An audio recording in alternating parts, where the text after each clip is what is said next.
Gandhi residential schools, ಈ ಥರ residential schools ಕೂಡ ಮಾಡಿದ್ದಾರೆ. ಈ ರೆಸಿಡೆನ್ಷಿಯಲ್ ಸ್ಕೂಲ್ಸನ್ನು ಮಾಡಿದ್ಯಾಕೆ ಅಂತಂದರೆ, ಸರ್ಕಾರಿ ಶಾಲೆಗಳು ಖಾಸಗಿ ಶಾಲೆಗಳಿಗಿಂತ ಉತ್ತಮವಾದಂಥ ಶಿಕ್ಷಣವನ್ನು ಪರಿಶಿಷ್ಟ ಜಾತಿ ಪರಿಶಿಷ್ಟ ವರ್ಗದ ವಿದ್ಯಾರ್ಥಿನಿಯರಿಗೆ ಕೊಡಬೇಕು ಅನ್ನೋದು. ಇದನ್ನು ಕೊಡಬೇಕು ಅಂತಂದರೆ ಆ ವಸತಿ ಶಾಲೆಯ ಮೂಲಭೂತ ಸೌಕರ್ಯಗಳು ಎಷ್ಟು ಸಮರ್ಪಕವಾಗಿರಬೇಕಾಗ್ತದೆ. ಯಾವುದೇ ಸೂಕ್ಷ್ಮ ಬ್ರೈನ್ ಇರ್ತಕ್ಕಂಥ ಸರ್ಕಾರ ಇದನ್ನು ಯೋಚನೆ ಮಾಡಬೇಕು. ಏನಾಗಿದೆ ಅಂದರೆ, ನಮ್ಮ ರಾಜ್ಯದಲ್ಲಿ ಇವತ್ತಿಗೂ ಕೂಡ ಈ ವಸತಿ ಶಿಕ್ಷಣ ಸಂಸ್ಥೆಗಳಲ್ಲಿ 100 ಶಿಕ್ಷಣ ಸಂಸ್ಥೆಗಳು ಖಾಸಗಿ ಕಟ್ಟಡದಲ್ಲಿ ನಡೀತಾ ಇದೆ. ಇದು ರಾಜ್ಯದ ಸ್ಥಿತಿ. ನಿಮ್ಮ ಜಿಲ್ಲೆನಲ್ಲಿ ಹೇಗಿದೆ ಅಂತಂದರೆ ಸ್ನೇಹಿತರೆ, ಬೆಳಗಾವಿ ಜಿಲ್ಲೆನಲ್ಲಿ ವಸತಿ ಶಿಕ್ಷಣ ಸಂಸ್ಥೆಗಳು 55 ಇವೆ. 55ರಲ್ಲಿ 9 ಶಿಕ್ಷಣ ಸಂಸ್ಥೆಗಳು ಖಾಸಗಿ ಕಟ್ಟಡದಲ್ಲಿ ನಡೀತಾ ಇದೆ. ಈ 9 ಶಿಕ್ಷಣ ಸಂಸ್ಥೆಗಳಿಗೆ ಸಮರ್ಪಕವಾದಂಥ ಮೂಲಭೂತ ಸೌಕರ್ಯಗಳನ್ನ ಕೊಡಬೇಕು ಅಂತಂದರೆ, ಒಂದು ಶಿಕ್ಷಣ ಸಂಸ್ಥೆಗೆ 25 ಕೋಟಿ ನಿಗದಿತ ಅಮೌಂಟ್, 225 ಕೋಟಿ ಹಣ ಬೇಕು. 1 ರೂಪಾಯಿ ಕೊಟ್ಟಿಲ್ಲ. ಈ ಹಣವನ್ನು ಎಲ್ಲಿಂದ ಕೊಡಬೇಕಿತ್ತು? ಇವರು SCP TSP ಯೋಜನೆಯಿಂದ ಕೊಡಬೇಕಾಗಿತ್ತು. 1 ರೂಪಾಯಿ ಕೊಟ್ಟಿಲ್ಲ. ವಸತಿ ಶಿಕ್ಷಣ ಸಂಸ್ಥೆಗಳು ಮಾಡರ್ನ್ ಕೈಂಡ್ ಆಫ್ ಎಜುಕೇಶನ್ನ ಇಂಪಾರ್ಟ್ ಮಾಡ್ತವೆ ಅಂತ ಬೊಕ್ಕಳೆ ಬಿಡ್ತಾರೆ ಇವರು. ಆದರೆ ಇವತ್ತು ವಸತಿ ಶಿಕ್ಷಣ ಸಂಸ್ಥೆಗಳಲ್ಲಿ ಡೈನಿಂಗ್ ಹಾಲ್ ಇಲ್ಲ, ಟಾಯ್ಲೆಟ್ ಇಲ್ಲ, ಬಾತ್ರೂಮ್ ಇಲ್ಲ, ಹೆಣ್ಣು ಮಕ್ಕಳು ಗಂಡು ಮಕ್ಕಳು ಹೇಗೆ ಬದುಕ್ತಾ ಇದ್ದಾರೆ ಅನ್ನೋಂಥ ಕಾಳಜಿ ಇಲ್ಲ ಸರ್ಕಾರಕ್ಕೆ. ಅಲ್ಲಿ ಕೊಡಬೇಕಾಗಿರೋ ದುಡ್ಡನ್ನು ತೆಗೆದು ಇವರು SCP TSP ಹಣವನ್ನು ಗ್ಯಾರಂಟಿ ಯೋಜನೆಗಳಿಗೆ ಕೊಡ್ತಾ ಇದ್ದಾರೆ. ಇನ್ನು ಅಭಿವೃದ್ಧಿ ನಿಗಮಗಳು ಅಂತ ಮಾಡಿದ್ದಾರೆ. ಯೋಜನಾ ಆಯೋಗದ ಡೈರೆಕ್ಷನ್ ಮೇಲೆ ಅಭಿವೃದ್ಧಿ ನಿಗಮಗಳು ಬಂದಿರುವಂಥದ್ದು. SC ST ಅಭಿವೃದ್ಧಿ ನಿಗಮ ಅಂತ ಇತ್ತು. ಆಮೇಲೆ ಅದು ಅಂಬೇಡ್ಕರ್ ಅಭಿವೃದ್ಧಿ ನಿಗಮ ಆಯಿತು. ಆಮೇಲೆ STಗಳಿಗೆ ಪ್ರತ್ಯೇಕವಾದಂಥ ಮಹರ್ಷಿ ವಾಲ್ಮೀಕಿ ಅಭಿವೃದ್ಧಿ ನಿಗಮ ಆಯಿತು. ಆದಿಜಾಂಬವ ಅಭಿವೃದ್ಧಿ ನಿಗಮ ಆಯಿತು. ತಾಂಡ ಅಭಿವೃದ್ಧಿ ನಿಗಮ ಆಯಿತು. ಇತ್ಯಾದಿ 7 ಅಭಿವೃದ್ಧಿ ನಿಗಮಗಳು ರಚನೆ ಆಯಿತು. ಈ ನಿಗಮಗಳ ವ್ಯಾಪ್ತಿನಲ್ಲಿ SC ST ಟುಗೆದರ್ 1.5 ಕೋಟಿಗೂ ಹೆಚ್ಚಿನ ಜನಸಂಖ್ಯೆ ಇದೆ. ಈ 1.5 ಕೋಟಿಗೂ ಹೆಚ್ಚಿನ ಜನಸಂಖ್ಯೆ ಇರ್ತಕ್ಕಂಥ ಈ ನಿಗಮಗಳಲ್ಲಿ ಬೆಳಗಾವಿ ಜಿಲ್ಲೆಗೆ ಕೊಟ್ಟಿರ್ತಕ್ಕಂಥ ಬೆನಿಫಿಟ್ಸು ನಿಮ್ಗೆ ಹೇಳ್ತೀನಿ, ನಾಚಿಕೆ ಆಗುತ್ತೆ ಇದನ್ನು ನೋಡಲಿಕ್ಕೆ. ಅಂಬೇಡ್ಕರ್ ಅಭಿವೃದ್ಧಿ ನಿಗಮದಲ್ಲಿ 2023-24ನೇ ಸಾಲಿನಲ್ಲಿ ಭೂ ಒಡೆತನ ಯೋಜನೆಗೆ ಕೊಟ್ಟಿರೋ ಟಾರ್ಗೆಟ್ ಹಣ 5. ಬೆಳಗಾವಿ ಜಿಲ್ಲೆನಲ್ಲಿರ್ತಕ್ಕಂಥ ವಿಧಾನಸಭಾ ಕ್ಷೇತ್ರಗಳು 18. ಭೂ ಒಡೆತನ ಯೋಜನೆಗೆ ಕೊಟ್ಟಿರೋ target 5. Shame on your part mister Siddaramaiah, shame on your part mister Mahadevappa, the social welfare minister. 5. Ganga Kalyana ಯೋಜನೆ ಅಂತಂದ್ರೆ SC STಗಳಿಗಿರ್ತಕ್ಕಂಥ ಒಣಭೂಮಿ ಕೃಷಿ ಭೂಮಿಯಲ್ಲಿ ಬೋರ್ವೆಲ್ ಹಾಕಿ ನೀರು ಒದಗಿಸ್ಕೊಟ್ರೆ ಆ ಕುಟುಂಬ ಆರ್ಥಿಕವಾಗಿ ಸ್ವಾವಲಂಬಿ ಆಗುತ್ತೆ ಅಂತ. ಇದಕ್ಕೆ ಕೊಟ್ಟಿರೋ ಟಾರ್ಗೆಟ್ ಎಷ್ಟು ಅಂದರೆ, ಗಂಗಾ ಕಲ್ಯಾಣಕ್ಕೆ ಅಂಬೇಡ್ಕರ್ ಅಭಿವೃದ್ಧಿ ನಿಗಮದಿಂದ 34, 23-24ರಲ್ಲಿ 24-25ರಲ್ಲಿ 67 ಡಿವೈಡೆಡ್ ಬೈ 18 ವಿಧಾನಸಭಾ ಕ್ಷೇತ್ರ ಎಷ್ಟೆಷ್ಟಾಯಿತು? 3-4. ಏನು ಕಾಂಗ್ರೆಸ್ ಸರ್ಕಾರ ದಲಿತರಿಗೆ ಭಿಕ್ಷೆ ಕೊಡ್ತಾ ಇದೆಯಾ? ದಲಿತರ ಆಸ್ತಿ ಸೃಜನೆಗೆ, ಅವರ ಆರ್ಥಿಕ ಸ್ವಾವಲಂಬನೆಗಿರ್ತಕ್ಕಂತಹ ಈ ನಿಗಮಗಳ ಯೋಜನೆಗಳನ್ನು ಜಾರಿಗೆ ತರಲಿಕ್ಕೆ SCP TSP ಹಣವನ್ನು ಸಂಪೂರ್ಣ ಬಳಸಬೇಕಾಗಿತ್ತು. ದುರಾದೃಷ್ಟವಶಾತ್ ಈ ಸರ್ಕಾರವನ್ನು ಅಧಿಕಾರಕ್ಕೆ ತಂದು ಈ ಸರ್ಕಾರ SC STಗಳ ಹಣವನ್ನು ದುರುಪಯೋಗಪಡಿಸ್ಕೊಂಡು ನಮ್ಮ ತಲೆ ಮೇಲೆ ಮಣ್ಣು ಹಾಕ್ತಾ ಇದ್ದಾರೆ. ನಿಮಗೆ ಆದಿಜಾಂಬವ ಅಭಿವೃದ್ಧಿ ನಿಗಮ, ಆದಿಜಾಂಬವ ಅಭಿವೃದ್ಧಿ ನಿಗಮದಲ್ಲಿ ಭೂ ಒಡೆತನ ಯೋಜನೆಗೆ ಟಾರ್ಗೆಟ್ 23-24ರಲ್ಲಿ 4, 24-25ರಲ್ಲಿ 16, ಗಂಗಾ ಕಲ್ಯಾಣ 23-24 15, 24-25ರಲ್ಲಿ 14. ಬೋವಿ ಅಭಿವೃದ್ಧಿ ನಿಗಮದಲ್ಲಿ ಭೂ ಒಡೆತನಕ್ಕೆ 0, 2 ವರ್ಷದಿಂದ, ಈ ವರ್ಷನೂ 0. ಗಂಗಾ ಕಲ್ಯಾಣಕ್ಕೆ 23-24ರಲ್ಲಿ 15, 24-25ರಲ್ಲಿ 14.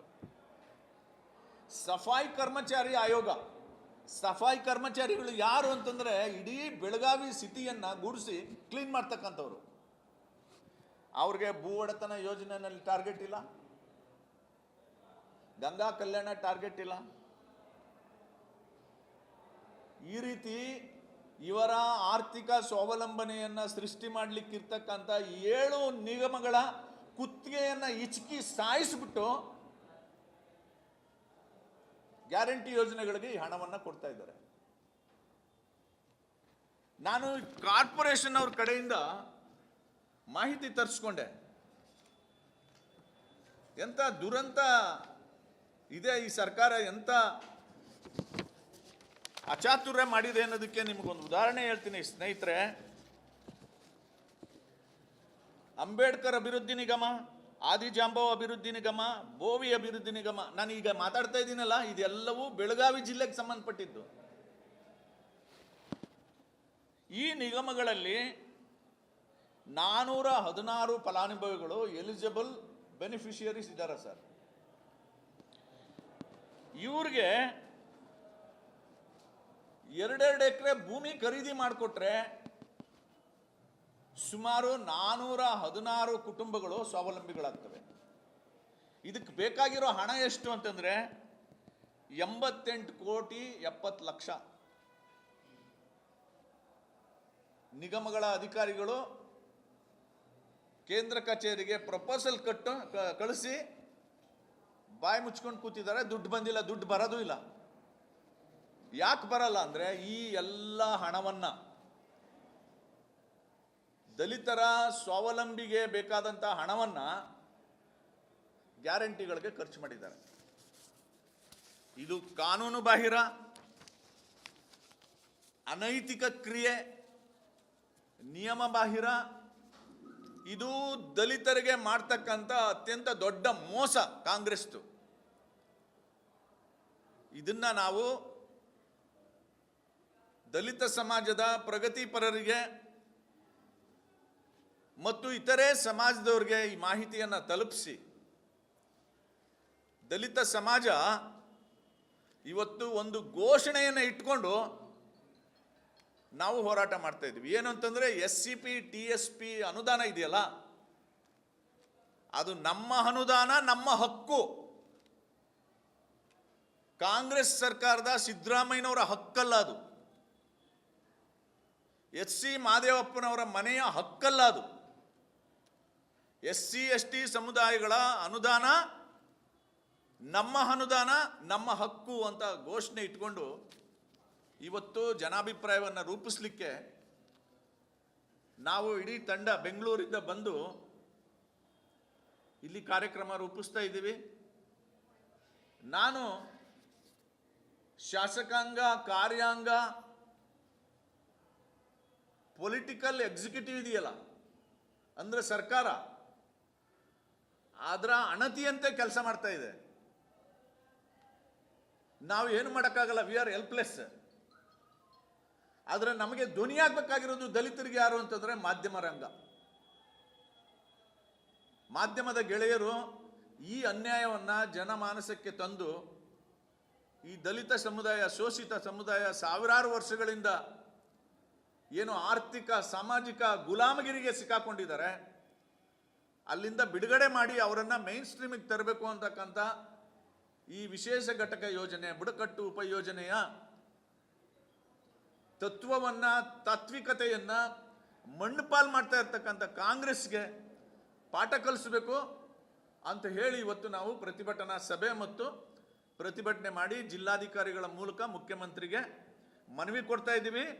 7ನೇ ತಾರೀಕು ಸನ್ಮಾನ್ಯ ಸಿದ್ದರಾಮಯ್ಯನವರು ಮಂಡಿಸ್ತಕ್ಕಂಥ ಬಡ್ಜೆಟಲ್ಲಿ ನೀವು ಗ್ಯಾರಂಟಿ ಯೋಜನೆಗಳನ್ನು ಜಾರಿ ಮಾಡಿ, ನಾವು ಸಪೋರ್ಟ್ ಮಾಡ್ತೀವಿ. ಆದರೆ ಗ್ಯಾರಂಟಿ ಯೋಜನೆಗಳಿಗೆ 52,000 ಕೋಟಿ ತೆಗೆದಿಟ್ಟಿದ್ದೀರಲ್ಲ, ಸಾಮಾನ್ಯ ಆಯವ್ಯಯ, ಆ ದುಡ್ಡನ್ನು ಖರ್ಚು ಮಾಡಿ. SC STಗಳ ಹಣವನ್ನು ಈ ಸಾರಿ ಮುಟ್ಕೂಡ್ದು ಆ ಹಣ ಸಂಪೂರ್ಣ SC STಗಳ ಆರ್ಥಿಕ ಶೈಕ್ಷಣಿಕ ಅಭಿವೃದ್ಧಿಗೆ ಬಳಕೆ ಆಗಬೇಕು ಅನ್ನೋದು ನಮ್ಮ ಒತ್ತಾಯ. ಈ ಒತ್ತಾಯವನ್ನು ಮಾಡಲಿಕ್ಕೆ ಇವತ್ತು ನಾವು ಇಲ್ಲಿದ್ದೇವೆ.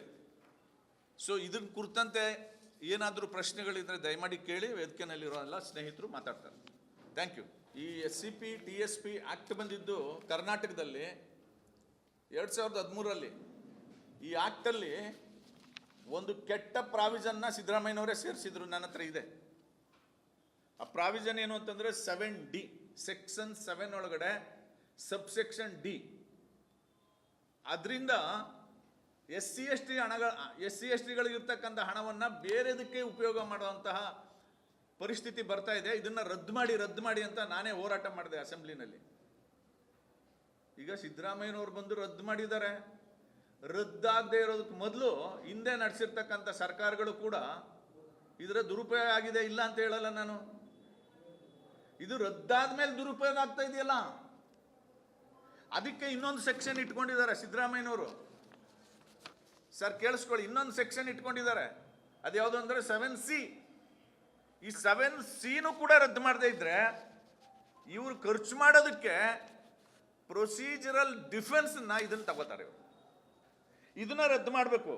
ಇದು ಏನು ಅಂತಂದ್ರೆ 7C ಏನು ಹೇಳುತ್ತೆ ಅಂದರೆ, ಅನುಸೂಚಿತ ಜಾತಿಗಳು ಅಥವಾ ಅನುಸೂಚಿತ ಪಂಗಡದ ವ್ಯಕ್ತಿಗಳಿಗೆ ಅಥವಾ ಅನುಸೂಚಿತ ಜಾತಿಗಳು ಅಥವಾ ಅನುಸೂಚಿತ ಪಂಗಡದ ಕುಟುಂಬಗಳಿಗೆ ಇತರರ ಜೊತೆಯಲ್ಲಿ ಪ್ರಯೋಜನವಾಗುವಂತಿದ್ದರೆ ಸ್ಕೀಮಿನ ವೆಚ್ಚವನ್ನು ಜಾತಿ ಅನುಸೂಚಿತ ಪಂಗಡದ ಫಲಾನುಭವಿಗಳ ಜನಸಂಖ್ಯೆಯ ಪ್ರಮಾಣಕ್ಕನುಗುಣವಾಗಿ ಅನುಸೂಚಿತ ಜಾತಿಗಳ ಉಪಯೋಜನೆ, ಬುಡಕಟ್ಟು ಉಪಯೋಜನೆಯಲ್ಲಿ ಹಂಚಿಕೆ ಮಾಡತಕ್ಕದ್ದು, ಲೆಕ್ಕ ತೋರಿಸತಕ್ಕದ್ದು. ಈ ಡಿಫೆನ್ಸ್ ಇಟ್ಕೊಂಡು, ಸೆಕ್ಷನ್ C ಡಿಫೆನ್ಸ್ ಇಟ್ಕೊಂಡು ನಮ್ಮ ಹಣವನ್ನು ಗ್ಯಾರಂಟಿಗಳಿಗೆ ಖರ್ಚು ಮಾಡ್ತಾ ಇದ್ದಾರೆ. ನಮ್ಮ ಒತ್ತಾಯ ಏನು ಅಂದರೆ ಸೆಕ್ಷನ್ 7Cನೂ ತೆಗೀರಿ ಅಂತ. ಇದೆರಡನ್ನೂ ತೆಗೆದುಬಿಟ್ರೆ ಈ ಸರ್ಕಾರನೂ ಮಾಡೋಕ್ಕಾಗಲ್ಲ, ಮುಂದೆ ಯಾರು ಬರ್ತಕ್ಕಂಥ ಸರ್ಕಾರಗಳು ಕೂಡ ಇದನ್ನು ದುರುಪಯೋಗ ಮಾಡ್ಕೊಳ್ಳೋಕ್ಕಾಗಲ್ಲ. 7Dನ ರದ್ದು ಮಾಡಿದ್ದೀರಲ್ಲ, ಫೈನ್. 7C ರದ್ದು ಮಾಡಿ ಅಂತ. ಇದು ಕೂಡ ನಮ್ಮ ಬೇಡಿಕೆಗಳಲ್ಲಿ ಒಂದು. ಈ ವಿಚಾರದಲ್ಲಿ there is no politics at all. ರಾಜಕಾರಣ ಇಲ್ಲ ಸರ್, ದಯಮಾಡಿ ಅರ್ಥ ಮಾಡ್ಕೊಳ್ಳಿ. ನಮ್ಮ ಹಣ ನಮ್ಮ ಹಕ್ಕು ಅಂತ ಕೇಳ್ತಾ ಇದ್ದೀವಿ, ಇದ್ರಲ್ಲಿ ರಾಜಕಾರಣ ಇಲ್ಲ. ನಾಳೆ ಕೇಳಿ ಒಂದು ನಿಮಿಷ ಬರ್ತೀನಿ, ಅಲ್ಲಿಗೆ ಬರ್ತೀನಿ. ನಾಳೆ BJP ಸರ್ಕಾರ ಬಂದು ಈ ಕೆಲಸ ಮಾಡಿದ್ರೆ ಅವ್ರನ್ನೂ ಪ್ರಶ್ನೆ ಮಾಡ್ತೀವಿ. BJP ಸರ್ಕಾರ ಇದ್ದಾಗ ನಾನು BJPಯ ಅಸೋಸಿಯೇಟ್ ಮೆಂಬರ್ ಆಗಿ ಇದನ್ನು ಪ್ರಶ್ನೆ ಮಾಡಿದವನು ನಾನು. ಯಾಕೆಂದರೆ ನಾನು ದಲಿತ ಸಮಾಜನ ರೆಪ್ರೆಸೆಂಟ್ ಮಾಡೋನು. ಒಂದು ಪಾಯಿಂಟು ಇದರಲ್ಲಿ ದಯಮಾಡಿ ಪಾಲಿಟಿಕ್ಸ್ ನೋಡಬೇಡಿ. ಎರಡನೇದು, ಬ್ಯಾಕ್ಲಾಗ್ ಹುದ್ದೆಗಳನ್ನ ತುಂಬಬೇಕಾದಂಥ ಜವಾಬ್ದಾರಿ ಸರ್ಕಾರಗಳದು. ಕೇಳಿ, ಪ್ರಮೋಷನ್ ಕೇಳಿ ಹೇಳ್ಬಿಡಿ. ಈಗ ನನ್ನ ಮಾತು ದಯಮಾಡಿ ಕೇಳಿಸ್ಕೊಳ್ಳಿ, ನಾನು ಇದೆರಡಕ್ಕೂ ಉತ್ತರ ಕೊಡ್ತೀನಿ. ಬ್ಯಾಕ್ಲಾಗ್ ವೇಕೆನ್ಸೀಸ್ನ ಫಿಲಪ್ ಮಾಡ್ತಕ್ಕಂಥದ್ದು ಮತ್ತು ಬಡ್ತಿಯಲ್ಲಿ ಮೀಸಲಾತಿ ಕೊಡ್ತಕ್ಕಂಥದ್ದು ತಪರ ಆಗಿದೆ. ಅದನ್ನು ಸರಿ ಮಾಡಿ ಜಾರಿ ಮಾಡಬೇಕು ಅಂತ ಒತ್ತಾಯ ಮಾಡ್ತೀನಿ ನಾನು. ಈಗೇನಾಗಿದೆ, SCಗಳೊಳಗಡೆ ಒಳ ಮೀಸಲಾತಿಯನ್ನು ಜಾರಿ ಮಾಡೋವರೆಗೂ, ಸಿದ್ದರಾಮಯ್ಯನವ್ರ ಸ್ಟೇಟ್ಮೆಂಟ್ ಇದು, ನನ್ನ ಸ್ಟೇಟ್ಮೆಂಟ್ ಅಲ್ಲ. ನಾವು ಬ್ಯಾಕ್ಲಾಗ್ ಹುದ್ದೆಗಳನ್ನು ತುಂಬಿ ಪ್ರಮೋಷನಲ್ ರಿಸರ್ವೇಷನ್ನ ತತ್ಕ್ಷಣ ಜಾರಿ ಮಾಡಿ ಅಂತ ಕೇಳಿದಾಗ ಅವ್ರು ತಗೊಂಡೋದ್ರೆ ಕ್ಯಾಬಿನೆಟ್ ತೀರ್ಪೇನು ಅಂತಂದರೆ, ಒಳ ಮೀಸಲಾತಿ ಜಾರಿಯಾಗೋವರೆಗೆ ಬ್ಯಾಕ್ಲಾಗ್ ಹುದ್ದೆಗಳು ಪ್ರಮೋಷನ್ನ ಹೆಲ್ಡಪ್ ಮಾಡಿದ್ದೀವಿ. 2 ತಿಂಗಳಲ್ಲಿ ಒಳ ಮೀಸಲಾತಿ ಜಾರಿ ಮಾಡ್ತೀವಿ. ಅದಾದ ನಂತರ ನಾವು ಬ್ಯಾಕ್ಲಾಗ್ ಮತ್ತು ಪ್ರಮೋಷನಲ್ ವೇಕೆನ್ಸೀಸ್ನ ಫಿಲಪ್ ಮಾಡ್ತೀವಿ ಅಂತ ಹೇಳಿದ್ದಾರೆ. ಸರ್, ಇದು ಬ್ಯಾಕ್ಲಾಗ್ ಹುದ್ದೆಗಳು 3 ವರ್ಷ ಅಲ್ಲ, 15 ವರ್ಷದಿಂದ ಇದೆ. 15 ವರ್ಷದಿಂದ ಇದೆ. ನಾನು ಡಿಪಾರ್ಟ್ಮೆಂಟಲ್ಲಿ ಅಧಿಕಾರಿಯಾಗಿ ಕೆಲಸ ಮಾಡಿರೋ 15 ವರ್ಷದಿಂದ ಇದೆ. ಬರ್ತಕ್ಕಂಥ ಎಲ್ಲ ಸರ್ಕಾರಗಳ ಮುಂದೆ ನಾವು ದಲಿತ ಸಂಘಟನೆಗಳು ಒತ್ತಾಯ ಮಾಡಿದ್ದೀವಿ. ಈ ವಿಚಾರದಲ್ಲಿ ನೋ ಪಾಲಿಟಿಕ್ಸ್. ಯಾವ ಸರ್ಕಾರ ಇದ್ರೂ ಅವ್ರಿಗೆ ಒತ್ತಾಯ ಮಾಡಿದ್ದೀವಿ. ಈಗಲೂ ಒತ್ತಾಯ ಮಾಡ್ತೀನಿ. ಸಿದ್ದರಾಮಯ್ಯನವ್ರು ಏನು ಕ್ಯಾಬಿನೆಟ್ ತೀರ್ಪು ತಗೊಂಡಿದ್ದಾರೆ, ಒಳ ಮೀಸಲಾತಿನ ಜಾರಿ ಮಾಡಿದ ತಕ್ಷಣ ಮಾಡ್ತೀನಿ ಅಂತ, ಜಾರಿ ಮಾಡಲಿ, ಆಮೇಲೆ ಫಿಲಪ್ ಮಾಡಲಿ.